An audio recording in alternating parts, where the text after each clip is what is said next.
နေ့စဉ်မိုးလေဝသအစီရင်ခံစာရေဘူးရ2025ခုနှစ်မေလ23ရက်နေ့အတွက်ခန့်မှန်းချက်တပင်္ဂလားပင်လယ်အော်အခြေအနေကပလီပင်လယ်ပြင်ဘင်္ဂလားပင်လယ်အော်အရှေ့အလယ်ပိုင်းနှင့်တောင်ပိုင်းတို့တွင်မုတ်တုံလေအားအသင့်အတင်းမှအားကောင်းနိုင်သည်ကြံဘင်္ဂလားပင်လယ်အော်တွင်နေရာစိတ်စိတ်မိုးထစ်ချုံရွာမည်တိုင်းနှင့်ပြည်နယ်တို့၏ရေဘူးရအခြေအနေနေပြည်တော်မန္တလေးတိုင်းဒေသကြီးမကွေးတိုင်းဒေသကြီးပဲခူးတိုင်းဒေသကြီးအနောက်ပိုင်းတနင်္သာရီတိုင်းဒေသကြီးနှင့်ကယားပြည်နယ်တို့တွင်နေရာကျဲကျဲစကိုင်းတိုင်းဒေသကြီးပဲခူးတိုင်းဒေသကြီးတောင်ပိုင်းအေရဝတီတိုင်းဒေသကြီးရန်ကုန်တိုင်းဒေသကြီးနှင့်ရှမ်းပြည်နယ်တောင်ပိုင်းတို့တွင်နေရာစိတ်စိတ်ပဲခူးတိုင်းဒေသကြီးအရှေ့ပိုင်းကချင်ပြည်နယ်ချင်းပြည်နယ်ရှမ်းပြည်နယ်အရှေ့ပိုင်းနှင့်မြောက်ပိုင်းရခိုင်ပြည်နယ်ကရင်ပြည်နယ်နှင့်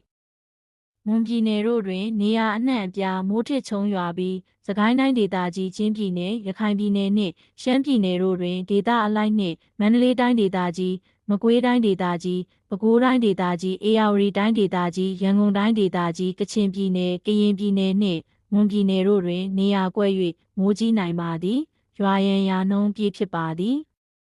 ၃မြမပင်လယ်ပြင်အခြေအနေမြမကမ်းရိုးတန်းတစ်လျှောက်နှင့်ကမ်းလန်ပင်လယ်ပြင်တို့တွင်ရံဖန်ရံခါမိုးသက်လေပြင်းများက